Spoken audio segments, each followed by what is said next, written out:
So we're going to take a look at the chmod command here and how it's useful for us as administrators of our environment. In this case, of our vagrant, just our vagrant environment that we're using here. So we see permissions here with ls lah. We have read, write, read, and then only read.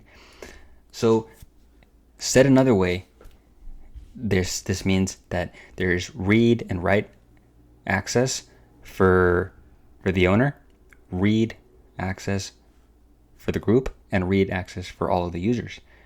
So we could think about these in terms of like 3 blocks. Could say this is one block, this is the second one, and this is the third one. So we think about it that way in terms of how they're broken up. And when it comes to Linux permissions, there's also the number representation or binary representation of these bits here, of this RW. And if we scroll up here, we see an X, right? So read, write, execute. The only thing we need to know is the R is 4, or translates as 4 in binary, or number representation of permissions. W is 2, and the X is 1. So said another way, this permission right here, this would be R is 4, W is 2, so that would be a 6. This would be a 4, and this would be a 4. And since nothing else is on, no other permission bits are on for this file, this could be, we could say that this is 644.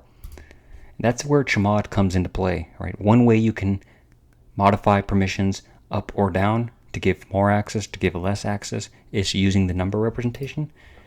So if we do this, chmod, or change mod, how some people call it, 644, and permissions.text with the file, we should get this same exact output.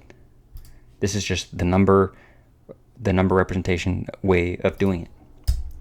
So let's go ahead and do an ls/lah to check that, and we have the same output as we have here. Now, if we wanted to change that, let's say we want to have executable permissions for our user, for the owner as well, we can do something like this, 744. So now we're adding executable bits. So the R is 4, W is 2, and the X is 1. That would be 744. And let's go ahead and run that. And what we should see here is an X where this previous blank space was. So now we have executable permissions for this file as the owner, and the text is green. So that's just Linux color output, the way it helps us know that it is an executable file.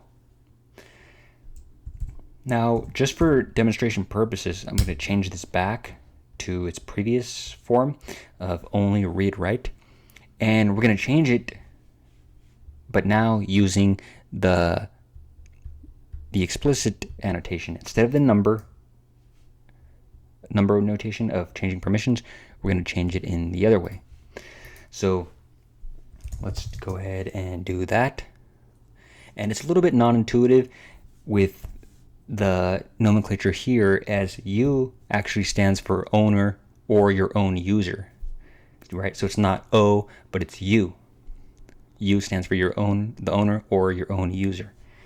And what we want to do is read, write, and execute, how it was in this 744 output. Read, write, and execute, and then we'll give it the file name. So this should change it so that it matches this exact output of the chmod 744.